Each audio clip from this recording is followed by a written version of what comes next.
Bapak Rektor Universitas Balikpapan, Bapak lama di Balikpapan dan Rektor dulu. Assalamualaikum warahmatullahi wabarakatuh. Namanya konsultasi publik, saya Ya. percaya semua yang disampaikan ini sudah dipikirkan dengan matang, Ya. konsepnya matang. Ya. Tapi istilah konsultasi publik adalah pemikiran alternatif, Iya. ya kan.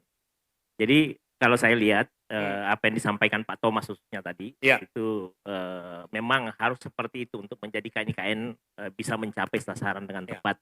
Akan tetapi yang menjadi catatan di tahun 2024 ketika dipindahkan dengan konsep seperti itu, otorita IKN adalah otorita yang tanpa perwakilan masyarakat, DPRD satu. Oke. Yang kedua, IKN di tahun 2024 adalah IKN yang bahasa kerennya dia bisa suka-suka. Jadi kalau presiden misalnya mengganti kepala otorita yang akan datang, kemudian mau menunjuk si X yang belum tentu diterima orang, itu bisa saja. Oke, jadi tanpa DPR kemungkinan suka-suka. Kita ngomong terkait smart dan keren, Ya. ini perlu saya informasikan, beberapa hari lalu kami punya forum IKN, itu tidak jauh dari titik nol, banyak sampah. Oke. Ya kan? Oke. Yang kedua, di IKN sekarang kalau ke sana orang terus-menerus itu bisa sakit, Pak, karena banyak Debu.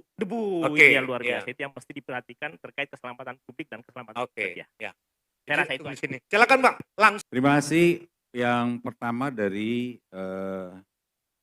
Pak Isradi ya. Iya. Ya, ini terkait dengan keberlangsungan ya Pak ya. Iya. Jadi untuk keberlangsungan sudah dirumuskan di dalam Undang-Undang IKN itu bahwa IKN ini merupakan proyek strategis nasional yang kiranya nanti akan berlanjut sampai minimal 10 tahun. Dan itu sudah dirumuskan. Oke.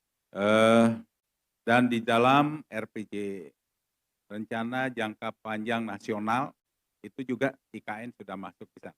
Jadi 20 tahun kemudian itu akan berlanjut. Pak Rektor, terima kasih banyak. Terkait dengan keterwakilan masyarakat. Dalam konteks hari ini, kalau kita bicara undang-undang kemarin itu ada sebut namanya konsil masyarakat. Iya. Tapi itu udah di-drop karena memang bicara menyangkut bagaimana pengawasan penyelenggara pemerintahan itu oleh DPR RI Dapil Kalimantan Timur. Ya. Itu saya kira sudah dari awal, tetapi secara teknis kami akan membuka ruang terkait dengan bagaimana menampung aspirasi sekaligus pengaduan masyarakat dengan sistem perangkat yang akan kami bangun. Ya. Dan itu akan kami lakukan secara respon cepat juga, bagaimana aspirasi-aspirasi ini disampaikan oleh masyarakat. Saya kira hal itu menjadi catatan krusial kami dan itu menjadi perhatian. Berikut terkait dengan aspek tadi menyangkut dampak pembangunan, debu dan lain sebagainya. Saya kira saya selaku Deputi Pengendalian Pembangunan perlu sampaikan di forum ini bahwa contoh batching plan yang kita diskusikan selama ini itu kami memberikan izin maksimal 2 tahun, setelah itu perlu ditata ulang di lokasi khusus. Artinya relokasi khusus, dan hari ini kami minta teman-teman PUPR menangani secara teknis dampak daripada polusi yang ditimbulkan misalnya dan juga kemacetan. Itu semua sudah kami diskusikan. Terima kasih, saya kembali. Terima kasih.